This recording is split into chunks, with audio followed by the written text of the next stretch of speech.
You're tuned to the Voice of Russia. I'm Hywel Davies, and you're listening to today's debate.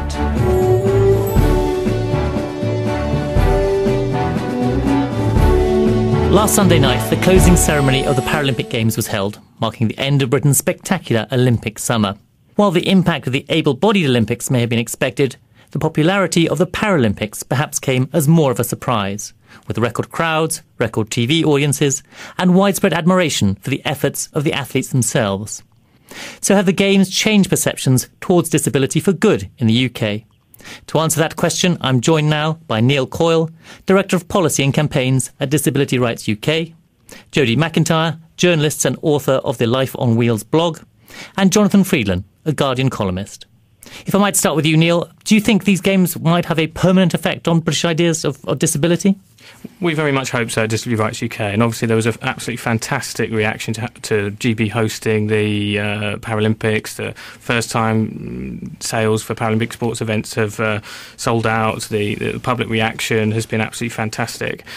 We genuinely hope there's a full legacy there. We've produced a London 2012 guide to making sports more accessible generally, that it seems to be very popular online. We hope that will last. We hope sports clubs will change how they make their premises and events accessible to disabled people as spectators as well as participants. So we are hopeful that there'll be a positive reaction, and including in how society generally sees disabled people, taking away the idea that all disabled people are somehow inherently vulnerable. You cannot watch wheelchair rugby and make that assumption any longer. Jody, do you worry that this will be a one-off thing and the impact will fade over time quite quickly? I think the Paralympics were a hugely positive event. It was amazing to see the best of disabled athletes from all over the world competing.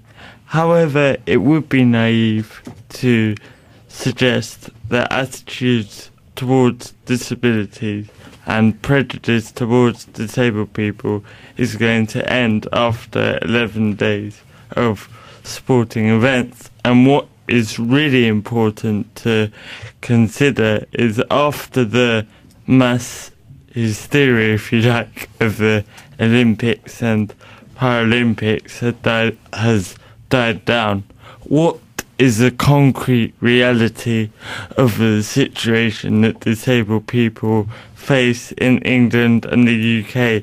Today, we have a situation where the government wants to cut 20% of disability benefits, when by their own figures, not by my opinion, by their own figures, only 0.3% of applications are fraudulent.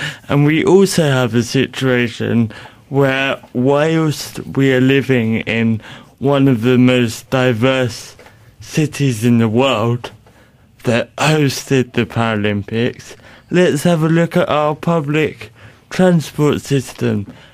Most train stations and tube stations are completely inaccessible. So if you're a disabled person living in London and you wanted to go and watch these amazing Paralympics that we were hosting, you wouldn't even be able to get onto the tube if you wanted to go and watch them. So I think it's better to focus on the concrete reality. Jonathan, do you think there's a danger in which we're too self-congratulatory about this? There's a golden glow about the Games and we're not actually dealing with the concrete issues that Jody has just outlined. There's certainly that danger, that you do just have this sort of warm bath of good feeling and say, right, tick, we've done that. We're obviously a terribly enlightened society, and aren't we great? And then you forget about the really concrete issues that Jody has rightly alerted us to. And when I wrote about this, I did make some of those points, that the discrimination hasn't gone away, that benefits are being cut, that access in London in particular is said to be terrible. So all of that's true. But what I would say is, in order to get change on exactly those points, the disabled rights movement and activists need allies, and what the Paralympic Games may have done, and the public reaction to the Paralympic Games, is to have woken up a whole lot of people who otherwise may have either been unaware or frankly not interested in these issues to now be strongly aware of them. I mean, people used to talk about consciousness raising back in the 60s, and I think that's what this has done in a huge way, so that now if somebody wants to make the kind of argument Jody's just made and will then attach to it a line which says, you know, if you want to have the David Weirs or Hannah Cockcrofts of the future, these are great Paralympic athletes, then they will, you know, you're not going to get them if you cut off this benefit or deny access to this, community centre or facility, then suddenly that argument will get an audience that previously it wouldn't have got. There is a huge now sort of public sentiment that can be tapped into by activists like Jody, and that wasn't there, I don't think, before. And so that's the change. In other words, in and of itself, it doesn't mean all these problems have gone away, far from it, but now I think there's a degree of sort of awareness, and I think that becomes quite hard for the government and others to get away with the kind of changes they might have made before, because now there will be that public opinion shift, and that's the big change. Neil's trying to come in here, Neil. We're already seeing the sort of champions of particular causes, Paralympians who are speaking out about the same changes to support that Jody's mentioned. You know, people who are saying they would not have been able to compete in the Paralympics without the kind of support that the government is now withdrawing. So that kind of championing of issues is already coming to the fore, if you like. There are other concerns. I mean, having had such a positive reaction to the Paralympics, it's interesting to see if we'll see a shift in press coverage more generally of some of the changes that the government's announcing, because there's been a misunderstanding in the press. The press have very much gone on that whole scrounger fraud type justification for such radical cuts in support for disabled people. We're hoping that we'll see a shift in how the British press in particular report welfare and the changes to support that disabled people are going to be experiencing. Jody? Unfortunately, I'm going to have to disagree with what Jonathan has said. Before I make my point, I'd just like to use one example to back this up that I had recently. Of course, most tube stations are completely inaccessible to wheelchair users. However, there are some stations where the platform to street is accessible, but the train to platform is inaccessible, i.e. there is a large step from the train to the platform. Now, to get around this problem, for the period of the Paralympics, makeshift ramps were brought in to help that transition from train to platform. However, there were also problems. You had to book it far in advance, etc., etc. However, after the Paralympics, these ramps are being taken out, and this highlights exactly what I'm saying. Now, Jonathan was saying that the Paralympics will raise the consciousness, etc. My opinion is, look, the Paralympics takes place every 4 years and has done for a very long time. Every 4 years, not only at the Olympics but at the Paralympics, we see the best athletes from all over the world.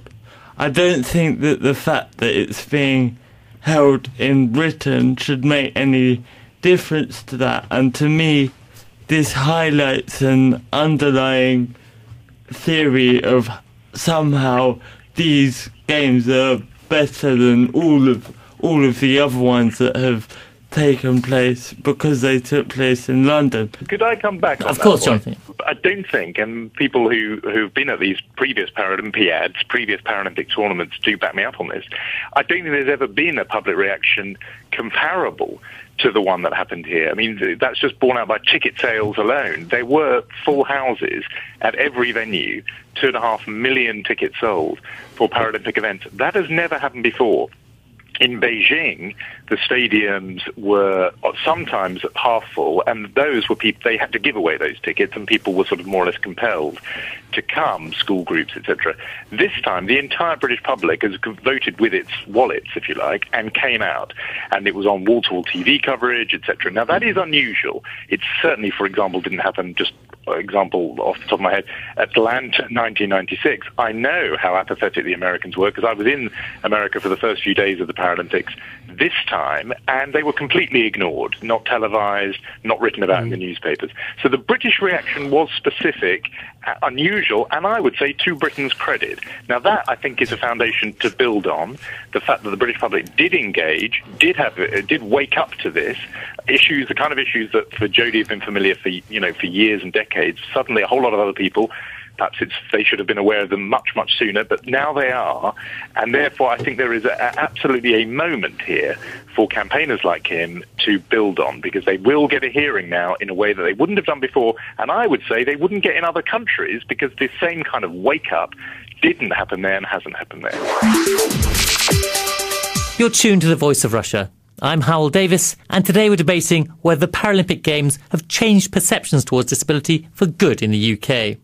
I'm joined by Neil Coyle, Director of Policy and Campaigns at Disability Rights UK, Jody Mcintyre, a journalist and author of the Life on Wheels blog, and Jonathan Freedland, a columnist for The Guardian newspaper. Sorry, Neil. Yeah, I was just going to say about obviously the TV coverage is absolutely fantastic. Paralympics, Channel 4 did an absolutely amazing job. But the BBC didn't host it, which it did for the able-bodied Olympics. I think there were different bidding systems. I don't really know, but for the purpose of this discussion, the coverage was excellent. Did have high viewing figures. I've heard otherwise, to be honest. But I think what disabled people are also saying is that what they want to see is sustained coverage of disability sports generally, not just a flash in the pan. Let's just do it for the Paralympics, have super coverage now and then nothing for another 4 years, and that's perhaps a more lively concern, and also that there is this a perception now that somehow that you have to be superhuman to be accepted almost, just as most non-disabled people aren't Olympians, most non-disabled people aren't Paralympians, and it's that there are disabled people who are suggesting that they're now being held up to an even higher degree,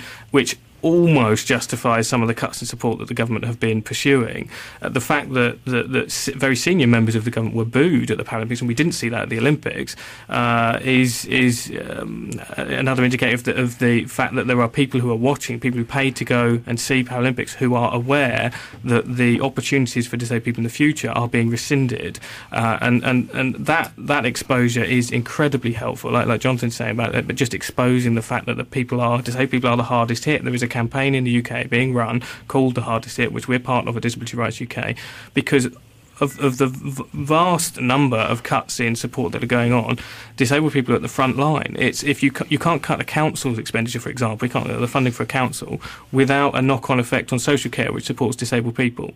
The disability benefits, Jody's already mentioned. I mean, there is more coming from disabled people's direct financial support per year in the government cuts than will be taken from the banking levy. Jonathan, does this perhaps sort of expose how we're being slightly hypocritical here, the wider world, in that people are willing to pump $9 billion into the Olympics? That sort of money is being cut from benefits for disabled people. No, I don't for a minute deny that, and I agree about how telling it was that George Osborne got booed. Incidentally, no other politicians appeared in that role in the Olympic Games. They weren't handing out medals, so it's hard to test, but it was very specific. I agree, the anger towards George Osborne, and I think it was the Chancellor of the Exchequer here in Britain, and I think it was because he was held responsible for cutting benefits and other important things to disabled people. So I think that's where that was coming from. So I think that, there's a false dichotomy here, which is either you're saying this is a magic wand and everything is solved overnight, or somehow nothing will change. And I think it's possible to say something in between has happened here, which is there is an opening, there is a possibility, a huge degree of not just public sort of sympathy, perhaps in an earlier era even pity. That's not what I'm talking about. Actually, quite the opposite. What the Paralympics brought out was a degree of kind of respect. There was a sort of mutual respect. That's what I felt. I was at the Paralympic Games day after day because I was writing on it, and I felt there was this. It wasn't the old story of sort of, aren't they brave, triumph over tragedy. There was great respect being shown by people who are not disabled towards people who are disabled, and to be in that crowd of 80,000 people cheering themselves hoarse for disabled people who we know from the kind of writing that Jody and others do are often either ignored, that's almost at best, or sometimes mocked and abused in the streets. That is a huge moment in the national life, and I don't think it should be belittled. It's a big thing, and now the challenge is to turn that into support for example, blocking and opposing those changes to benefits that are being proposed by the government. So that's a big thing. I would also just say instantly about the China thing. It's quite true. Good for China for support for Paralympic sport, but in terms of medals per head of population, Britain just way out in front. So by miles. So I just don't think we should. I don't think there's anything to be gained by somehow suggesting that in that area, in terms of support for the sport and for the Paralympic Games, Britain was in any way lacking. Jody's argument and Neil's argument, I think, is much stronger when you say, okay, that was good. Now what we do is translate that support into people who are not, as he said, not athletes or not interested in sport, who are just living their day-to-day lives. And I think that's a much more powerful argument than any kind of attempt to sort of play down or deny that something rather special did happen during those 10 days, because I think it just clearly did. Jody, is there overemphasis perhaps on the physical side of being disabled, not enough on sort of how disabled people might have sort of mental attributes that could be used by the wider world? Obviously, we need to recognise that disabled people can make achievements in all areas and not only sport. But an argument I'm hearing here and I've heard before, which is that this has raised public consciousness, as Jonathan was saying, and that can be translated into stopping the government from taking these actions. If you are of the opinion that the government are taking measures and that can change by the result of the next election, then this would be considered a step. However, what I have noticed, and what I think is becoming abundantly clear, is that the three major political parties in this country, on the issue of making cuts, including to disability benefits, as well as on many other issues, have a very similar political agenda. And that is the danger of this situation, is that yes, the coalition condemned government are making massive cuts to disability benefits, but the Labour Party similarly lay the foundations for many of these cuts to take place. And I haven't seen one Labour politician coming out and saying we will reverse these cuts or we will not make these cuts, because they are following an ideology that would make exactly the same, maybe not quite the same pace or acceleration that this government has, but they are making the same measures. They were making similar measures when they were in government. Of course, it was Labour that introduced the work capability assessment, which is moving many disabled people off incapacity benefits, and the test was designed badly.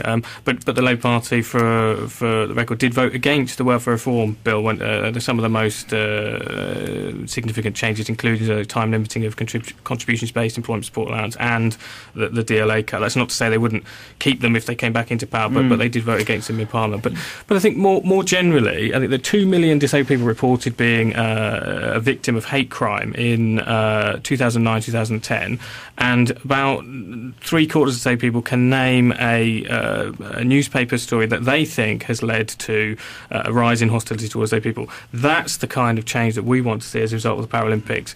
If we can see in a couple of years, if we can see some of the hate crime figures either being translated into the convictions, an improvement in the conviction rate for people committing hate crimes, and if we can see a change in press coverage of these issues, that will be a more lasting legacy from what has been a very positive Paralympics. You're tuned to The Voice of Russia.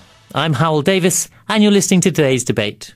Today we're discussing the Paralympic Games and how they've changed perceptions towards disability in the UK.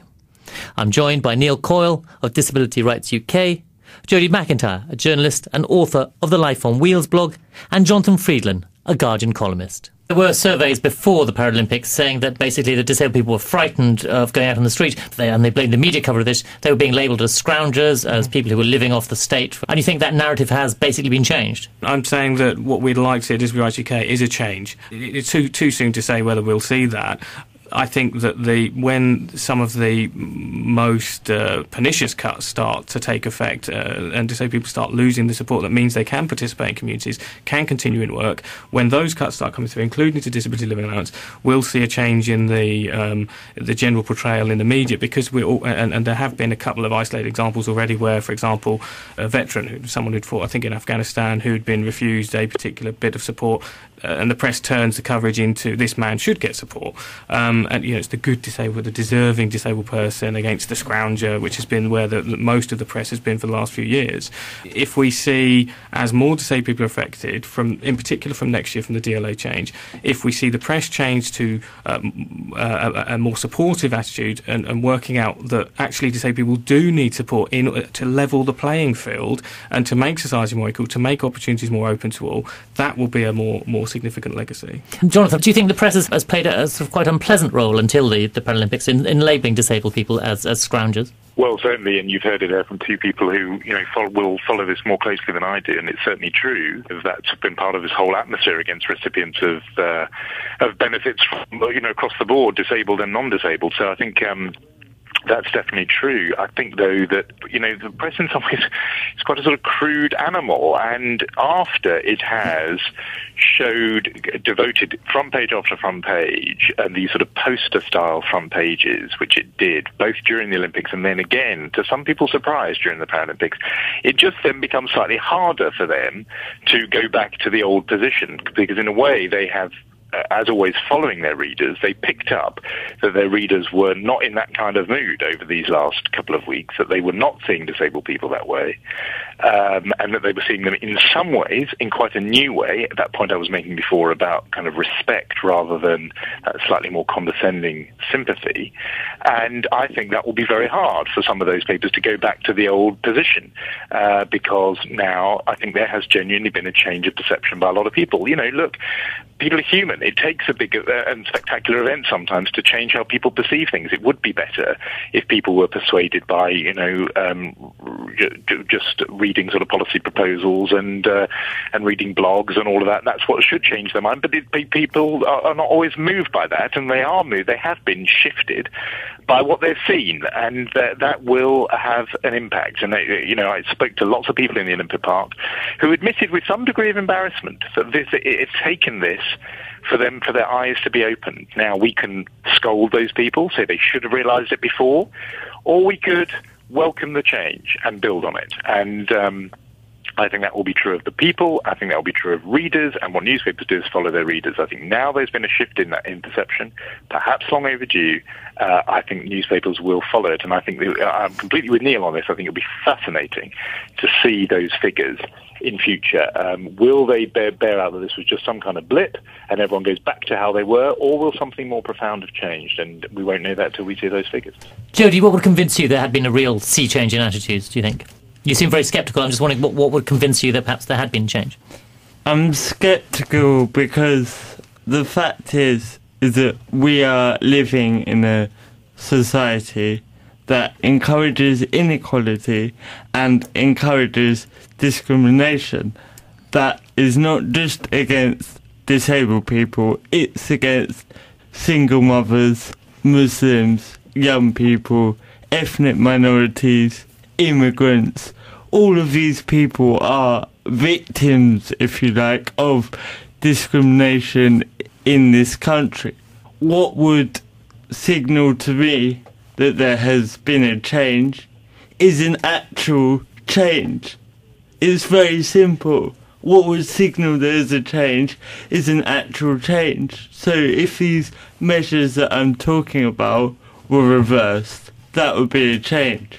If we woke up tomorrow morning, or if we woke up next year and the public transport system, I'm only talking about London, the capital. I'm not talking about the whole country, just London. If the public transport system was accessible so that all Londoners could use it, as I'm sure everyone would agree that it should be, then that would be an actual change. So it's very simple.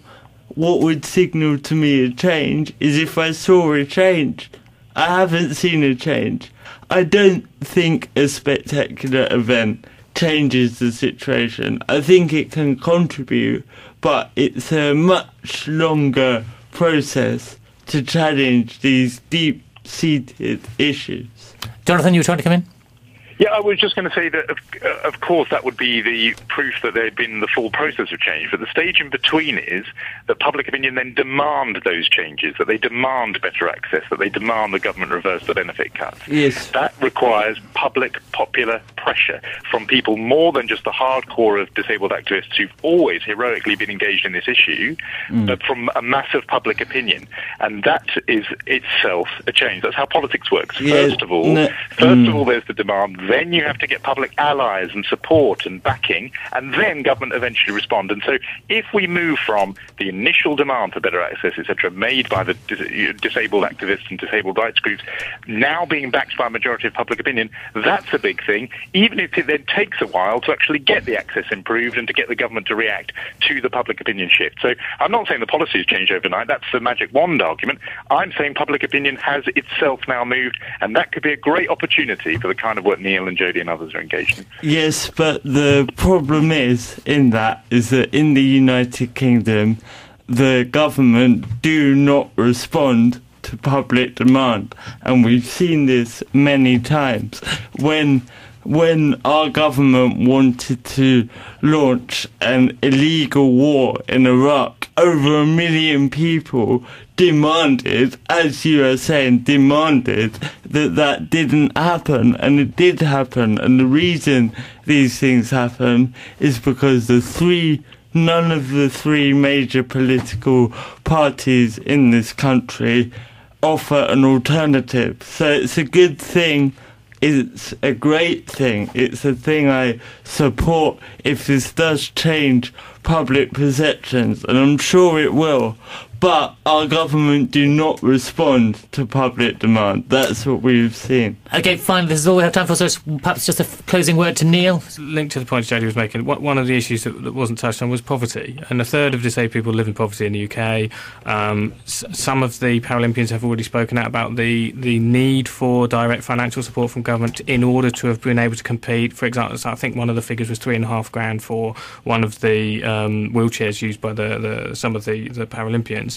That higher cost issue needs to be better understood. If we could tap into, get some of the Paralympians speaking more about those higher costs of living, the routine, essential high cost of living that disabled people experience, as a means of challenging the perception that benefits are misused and aren't actually supporting disabled people to go into work and achieve for Team GB even, then that's another Paralympic legacy that we would hope to see, I think. I'm sorry, that's all we have time for. So thank you very much to Neil Coyle, Director of Policy and Campaigns at Disability Rights UK, Jody Mcintyre, journalist and author of the Life on Wheels blog, and Jonathan Freedland, on the line, he's Guardian columnist. Thank you all very much indeed for taking part.